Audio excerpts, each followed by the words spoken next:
दे धडक बेधडक आपल्या परिसरातील ताज्या घडामोडी, घटना, समस्या, विविध क्षेत्रातील सर्वदूर बातम्या पाहण्यासाठी लोकशक्ती लाईव्ह न्यूज चॅनलला सबस्क्राईब करा आणि नोटिफिकेशन मिळवण्यासाठी बेल आयकॉनला प्रेस करा. उन्हाळी सुट्ट्यांमध्ये समुद्र किनाऱ्याचा आनंद लुटण्यासाठी मोठ्या संख्येने पर्यटक अलिबाग समुद्र किनारा येथे दाखल होत आहेत.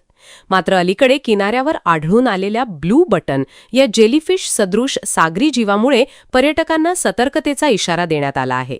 आकर्षक निळ्या रंगामुळे लक्ष वेधून घेणारा हा जीव प्रत्यक्षात धोकादायक ठरू शकतो असे तज्ज्ञांनी स्पष्ट केले आहे. समुद्राच्या लाटांसोबत किनाऱ्यावर येणारा ब्लू बटन हा नाजूक आणि सुंदर दिसणारा जीव असून त्याच्या निळ्या कडा आणि मध्यभागी असलेली गोलाकार रचना पर्यटकांना भुरळ घालते. त्यामुळे अनेक जण उत्सुकतेपोटी त्याला हात लावण्याचा प्रयत्न करतात. मात्र या जीवाच्या स्पर्शामुळे त्वचेवर जळजळ, खाज, लालसरपणा किंवा सौम्य चटके बसू शकतात.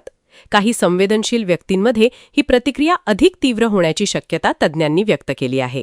विशेषतः लहान मुले, वृद्ध आणि पर्यटकांनी अशा अज्ञात सागरी जीवांपासून दूर राहावे असे स्थानिक प्रशासन आणि पर्यावरण प्रेमींनी केले आहे. काही वेळा हे जीव मोठ्या संख्येने किनाऱ्यावर वाहून येतात, ज्यामुळे धोका अधिक वाढतो.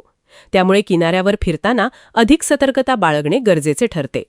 निसर्गाचे मोहक रूप डोळ्यांना आकर्षित करत असले तरी त्यामागील संभाव्य धोका लक्षात घेऊनच पर्यटकांनी वावरावे असे तज्ज्ञांचे मत आहे. सुरक्षिततेला प्राधान्य देत समुद्र किनाऱ्याचा आनंद घ्यावा असेही आवाहन करण्यात आले आहे. दरम्यान सुट्ट्यांमुळे अलिबाग किनाऱ्यावर पर्यटकांची संख्या वाढत असताना अशा घटनांमुळे सुरक्षेच्या दृष्टीने अधिक खबरदारी घेण्याची गरज अधोरेखित होत आहे. स्थानिक प्रशासनाने नागरिकांना आणि पर्यटकांना सूचना देण्यास सुरुवात केली आहे आणि समुद्र किनाऱ्यावर अज्ञात वस्तू किंवा सागरी जीवांना स्पर्श न करण्याचं आवाहन केले आहे. लोकशक्ती लाईव्हसाठी न्यूज ब्युरो, अलिबाग. अशाच सच्चाई दर्शवणाऱ्या बातम्या पाहण्यासाठी लोकशक्ती लाईव्ह न्यूज चॅनलला लाईक करा, शेअर करा आणि सबस्क्राईब करा.